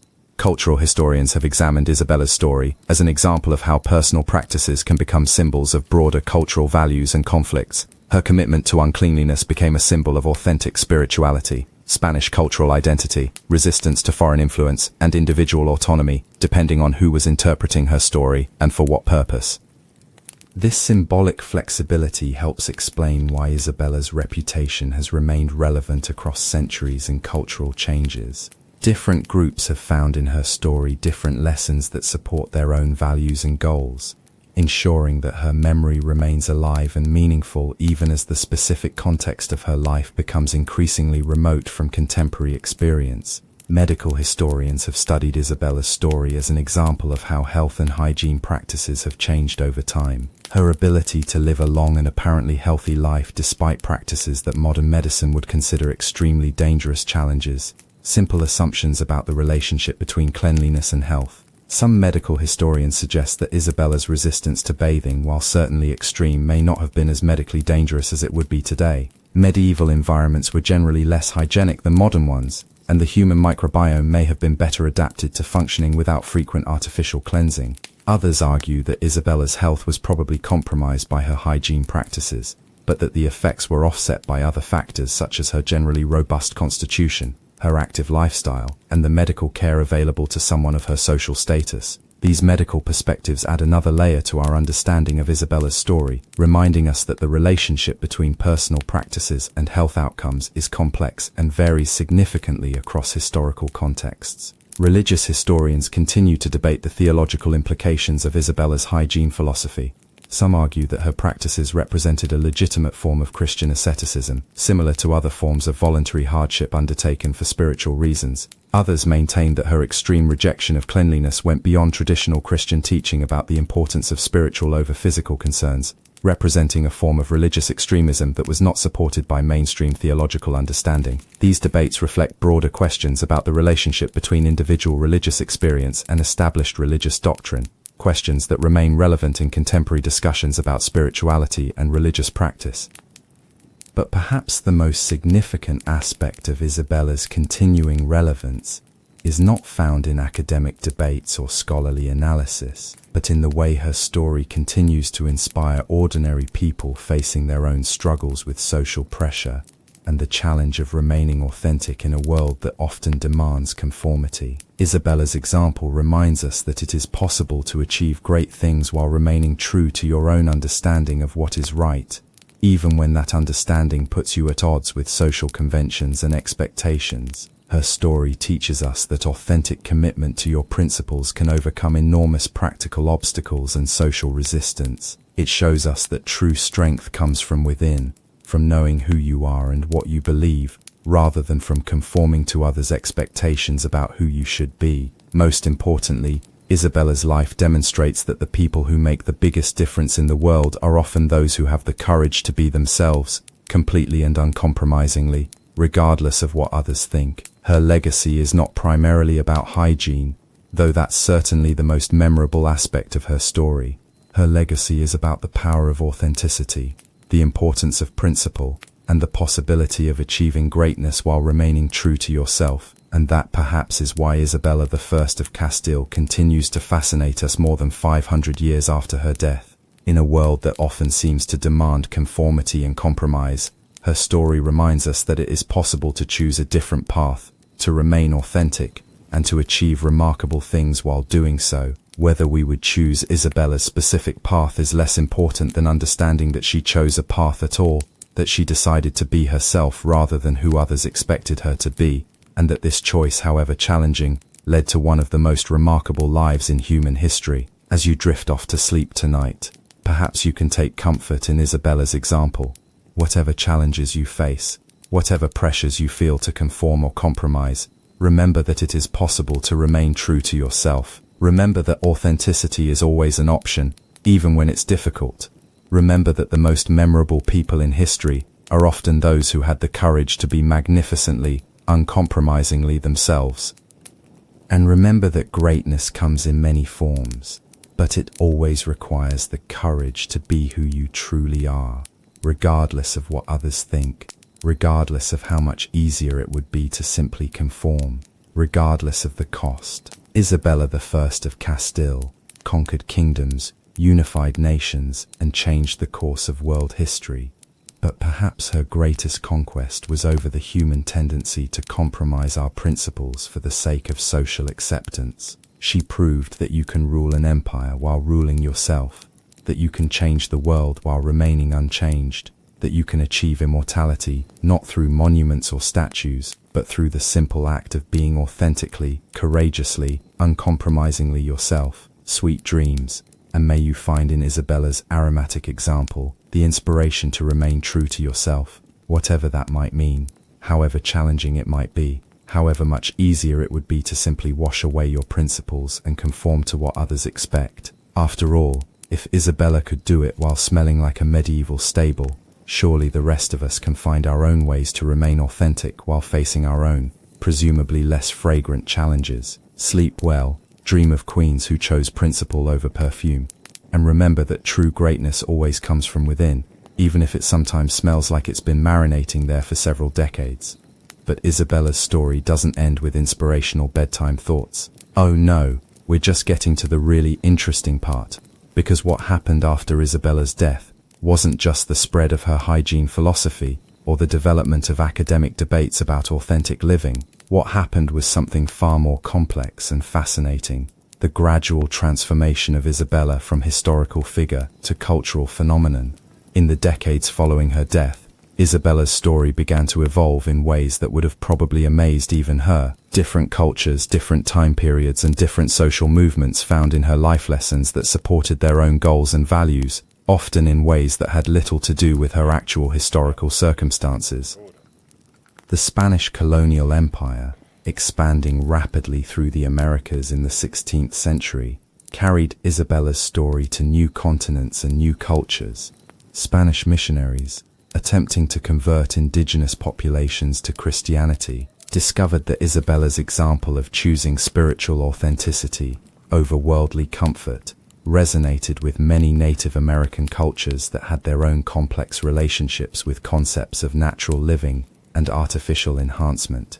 In Mexico, Aztec converts to Christianity began to tell stories about Isabella that blended Spanish historical accounts with indigenous traditions about holy people who rejected material comforts in favor of spiritual power. These stories portrayed Isabella not just as a Spanish queen, but as a kind of universal symbol of someone who chose the difficult path of authentic spirituality over the easy path of worldly success. The Mayan communities of the Yucatan developed their own version of Isabella's story that emphasized her connection to the natural world through her rejection of artificial cleansing. In these tellings, Isabella became a figure who understood that washing away the body's natural oils and scents was a form of disconnection from the earth and from the spiritual forces that flowed through all living things. These indigenous interpretations of Isabella's story created fascinating cultural hybrids. Spanish colonial officials, hearing these stories, weren't always sure whether to encourage them as examples of successful Christian conversion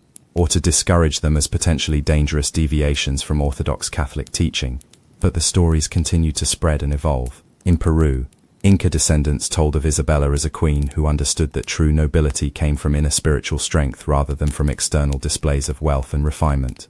They saw in her rejection of bathing a wisdom that their own ancestors had possessed, the understanding that artificial modification of the body could interfere with spiritual development. These South American versions of Isabel's story often emphasized different aspects of her life than the European versions did.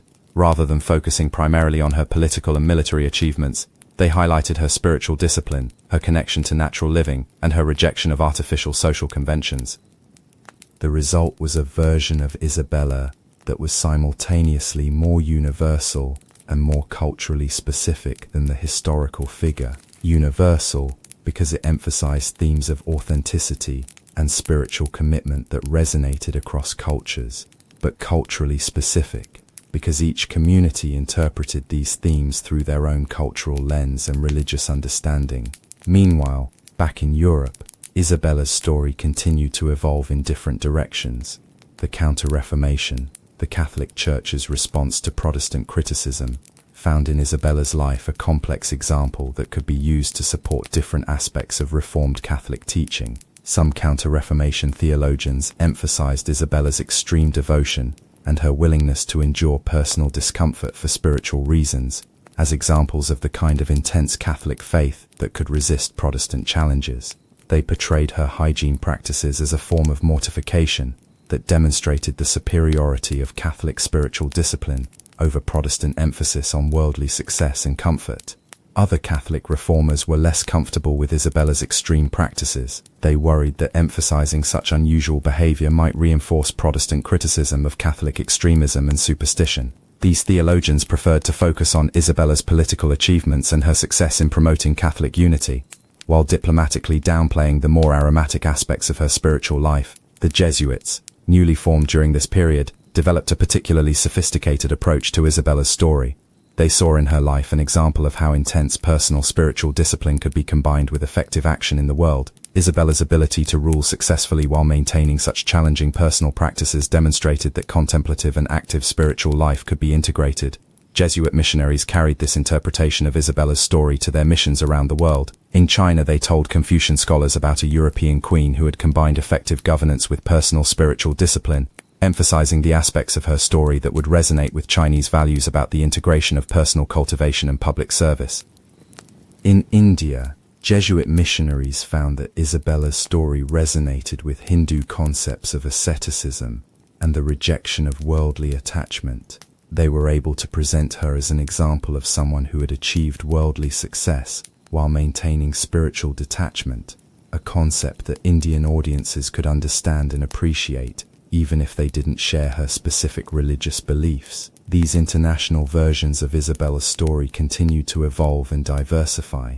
Each culture that encountered her story interpreted it through their own values and understanding, creating new versions that emphasized different aspects of her life and drew different lessons from her example. But perhaps the most unexpected development in Isabella's posthumous career came during the scientific revolution of the 17th century, when European intellectuals began to apply new methods of empirical observation and rational analysis to human behavior and social institutions. Early social scientists became fascinated by Isabella's story as a case study in how individual behavior could influence large-scale social and political outcomes. Here was a woman whose personal practices, however unusual, had not prevented her from achieving remarkable political and military success. What did this say about the relationship between individual authenticity and social effectiveness? Some early sociologists argued that Isabella's success demonstrated the power of authentic leadership. Her refusal to compromise her personal principles, they suggested, had actually enhanced her authority by demonstrating her unshakable commitment to her beliefs. People followed her not despite her unusual practices, but because those practices demonstrated a strength of character that was rare among political leaders. Others argued that Isabella's success was achieved despite rather than because of her hygiene practices. They suggested that her political and military achievements were so remarkable that they overcame the negative effects of her aromatic presence, proving that exceptional ability could triumph over social obstacles. These early social scientific discussions of Isabella's story helped establish her as a subject of academic study rather than just popular entertainment or religious instruction. Universities began to include her story in courses on leadership, social psychology, and the history of political institutions. The development of modern psychology in the 19th and 20th centuries brought new perspectives to Isabella's story. Psychologists became interested in her as an example of how someone could maintain extreme behavioral patterns over an entire lifetime. Some psychologists interpreted Isabella's hygiene practices as a form of obsessive-compulsive behavior, a psychological condition that compelled her to follow rigid patterns of behavior regardless of practical consequences. They saw in her story an early example of how mental health conditions could coexist with high achievement and effective functioning. Other psychological interpretations suggested that Isabella's practices represented a form of identity formation and maintenance. Her extreme commitment to uncleanliness became a way of defining herself as different from others, of maintaining a unique identity in a world that pressured individuals toward conformity. Freudian analysts found in Isabella's story rich material for theories about the relationship between repression, sublimation, and achievement. They suggested that her rejection of physical pleasure and comfort, including the comfort of cleanliness, allowed her to channel her energies toward political and military achievement. Later psychological theories offered different interpretations. Cognitive psychologists studied Isabella's story as an example of how belief systems could influence behavior, examining how her religious convictions about the spiritual dangers of bathing could override natural human preferences for comfort and social acceptance. Social psychologists found in Isabella's story interesting questions about conformity, influence, and leadership.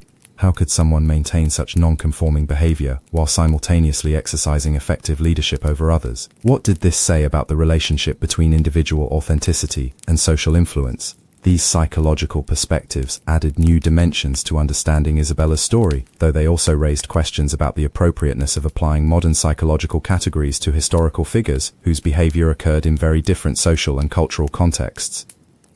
The rise of women's studies as an academic discipline in the 20th century brought new attention to Isabella's story as an example of how women in male-dominated societies could exercise power and influence. Feminist scholars found in her life complex lessons about female autonomy, authority, and resistance to social expectations. Some feminist interpretations emphasized Isabella's rejection of conventional feminine beauty standards as a form of resistance to patriarchal control over women's bodies and appearance. By refusing to maintain the kind of physical presentation that society expected of women, especially high-status women, Isabella asserted her right to define herself according to her own values rather than male expectations. Other feminist scholars argued that Isabella's extreme asceticism actually reinforced traditional associations between feminine virtue and rejection of physical pleasure. They suggested that her hygiene practices, while personally empowering,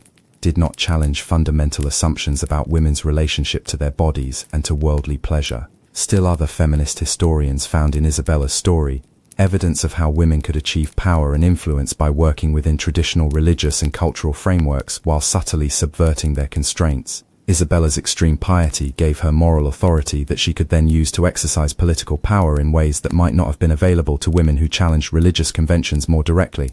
These feminist perspectives helped establish Isabella as a subject of ongoing scholarly debate rather than simply a historical curiosity. They showed that her story raised fundamental questions about gender, power, and authenticity that remained relevant to contemporary discussions about women's roles in society. The development of cultural anthropology brought yet another perspective to Isabella's story. Anthropologists became interested in her as an example of how cultural beliefs about the body, cleanliness, and spirituality could vary dramatically across time and social context. Some anthropological studies compared Isabella's hygiene practices to similar practices in other cultures, showing that her behavior, while extreme by European standards, was not unique in human history. Many cultures had developed religious or spiritual traditions that involved deliberate rejection of cleanliness as a form of spiritual discipline. These comparative studies help place Isabel's story in a broader human context, showing that her practices reflected universal human tendencies toward using physical discomfort and social nonconformity as means of expressing spiritual commitment and authentic identity. Other anthropological analyses focused on how Isabel's story had been transmitted and transformed across cultures and time periods. They studied the process by which her historical example had become a kind of cultural myth that different societies could adapt to support their own values and goals. These transmission studies revealed the remarkable flexibility of Isabel's story as a cultural symbol. Each society that encountered her example found ways to interpret it that supported their own understanding of proper behavior, spiritual development, and social organization. The emergence of environmental consciousness in the late 20th century brought new attention to Isabel's story as an example of pre-modern relationships between humans and the natural world. Environmental historians and activists found in her rejection of artificial cleansing products and her embrace of natural human sense a kind of proto-ecological consciousness. Some environmental interpretations suggested that Isabella's hygiene practices represented a more sustainable way of living that didn't rely on manufactured products or energy-intensive cleaning processes. They argued that her approach to personal care, while extreme, reflected a healthier relationship between humans and their environment than modern hygiene practices that depend heavily on artificial chemicals and industrial production. Others argued that Isabella's practices, while environmentally sustainable, represented an extreme that wasn't practical or desirable for most people. They suggested that her story could inspire more moderate approaches to reducing the environmental impact of personal care without requiring complete rejection of cleanliness. These environmental perspectives added contemporary relevance to Isabella's story, showing how her medieval example could inform modern discussions about sustainable living and the relationship between human behavior and environmental health. The digital age has brought new opportunities for Isabella's story to reach global audiences and to continue evolving in unexpected directions. Internet communities have developed around various interpretations of her life and legacy, creating new versions of her story that reflect contemporary concerns and values. Online forums dedicated to minimalist living have found in Isabella an extreme example of someone who rejected unnecessary material possessions and artificial enhancements in favor of authentic living. These communities often emphasize the spiritual and psychological aspects of her story, while diplomatically downplaying the aromatic challenges. Social media platforms have created new ways for Isabella's story to spread and evolve. Memes, videos, and posts about her life often focus on the humorous aspects of her hygiene practices, while also celebrating her achievements and her commitment to authenticity.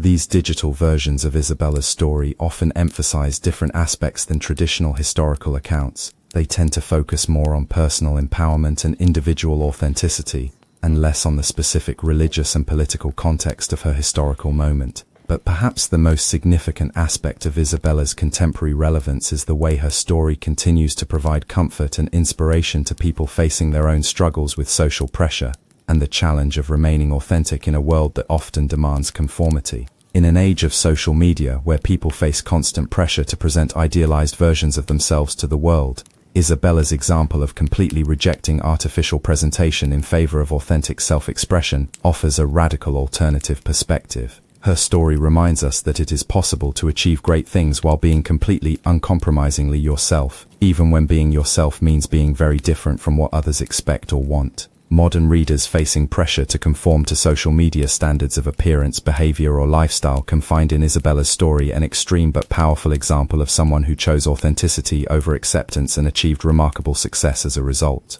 Her life demonstrates that the people who make the biggest difference in the world are often those who have the courage to be themselves completely and without apology, regardless of what others think or how much easier it would be to simply conform. In a world that often seems to reward conformity and punish authenticity, Isabella's story serves as a reminder that it is possible to choose a different path, to remain true to your own understanding of what is right, and to achieve remarkable things while doing so.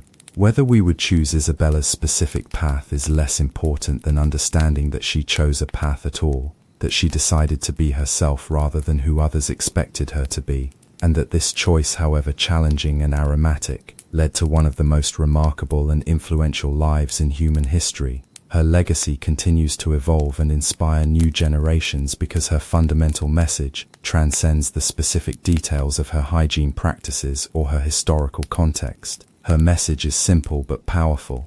Be yourself, completely and without compromise, and trust that authenticity has its own power to create change and achieve greatness. And so, as we finally reach the end of our aromatic journey through Isabella's remarkable life and enduring legacy, we can see that her story is ultimately about much more than medieval hygiene practices or even royal power and achievement. Her story is about the eternal human struggle between conformity and authenticity, between taking the easy path of social acceptance and the difficult path of remaining true to your own understanding of what is right. Isabella chose authenticity, even when it meant enduring social discomfort, diplomatic embarrassment, and personal challenges that would have broken most people. She proved that it is possible to change the world while remaining unchanged, to achieve immortality through the simple act of being courageously, uncompromisingly yourself. Her aromatic legacy continues to inspire, challenge, and entertain us more than 500 years after her death, because her fundamental message remains as relevant today as it was in medieval Spain. True greatness comes from within, authenticity has its own power, and the most memorable people in history are those who had the courage to be magnificently, completely, uncompromisingly themselves.